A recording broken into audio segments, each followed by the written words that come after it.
এই আইটেমটা যখন আমি তৈরি করেছি, তৈরি করার পরে যখন বাটিতে নিয়ে খেয়েছি, গরম ভাতের সাথে তোলার সাথে সাথে কিন্তু খাওয়া কমপ্লিট হয়ে গেছে।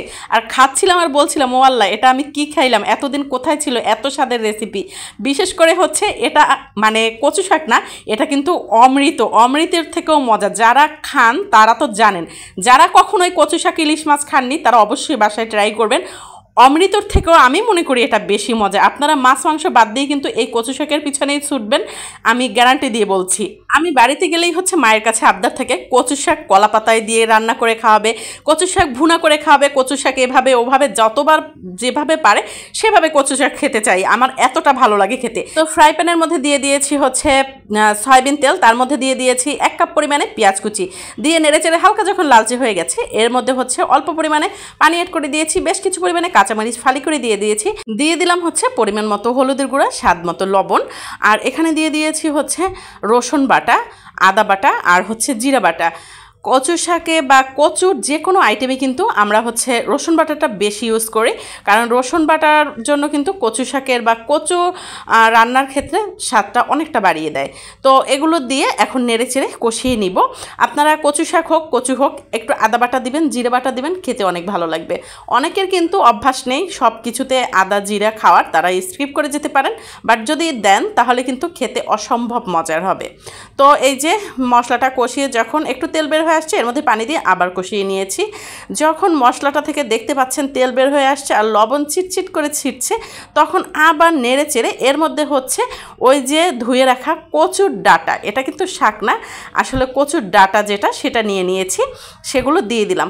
আসলে আমি মেয়েকে নিয়ে স্কুলে যাচ্ছিলাম, তখন দেখি স্কুলের গেটের সামনে এক খালা কচু শাক নিয়ে বসছে। কচু শাকগুলো যেরকমের টাটকা সেরকমের ফ্রেশ, একবারে কচি কচি ছিল। তো আমি 10 টাকা দিয়ে একাটি নিয়ে আসছি, যেহেতু মানুষ কম, বাসায় সদস্য সংখ্যা কম, তো একাটিতেই আমার এনাফ। তো এই যে দেখতে পাচ্ছেন ধুয়ে কুটে বেছে রান্নার জন্য বসিয়ে দিয়েছি, আর মধ্যে দিয়ে দিয়েছি স্পেশাল যে জিনিসটা, সেটা হচ্ছে একটা ইলিশের মাথা।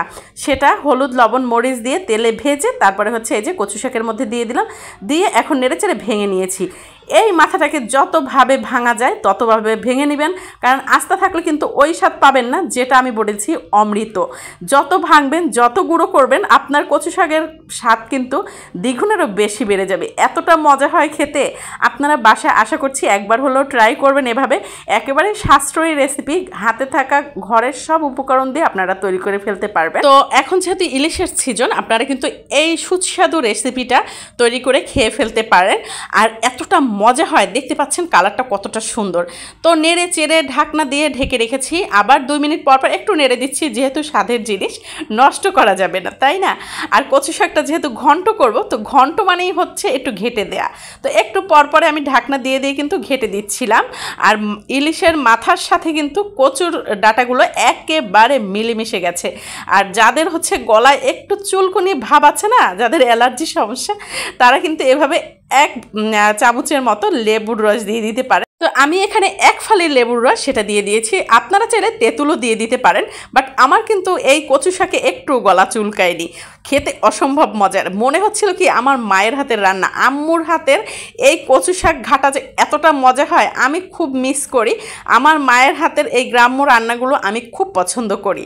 তো তোলার আগে আগে হচ্ছে বেশ কিছু পরিমাণে কাঁচামরিচ দিয়ে দিয়েছি, যাতে খাওয়ার সময় একটু ঝাল ঝাল লাগে। তো আমার কিন্তু রান্না প্রায় কমপ্লিট হয়ে গেছে। আপনাদের কাছে রেসিপিটি কেমন লেগেছে অবশ্যই কমেন্টস করে জানাবেন। যদি ভালো লেগে থাকে চ্যানেলটি সাবস্ক্রাইব করে দিবেন, লাইক করবেন, কমেন্টস করবেন, আর আরও ভালো লেগে থাকলে শেয়ার করে টাইমলাইনে রেখে দিতে পারেন। তো কথা বলতে বলতে আমি কিন্তু কচু শাক তুলে ফেলেছি, আর আমার মুখে কিন্তু এখন আবার পানি চলে আসছে। আল্লাহ হাফেজ।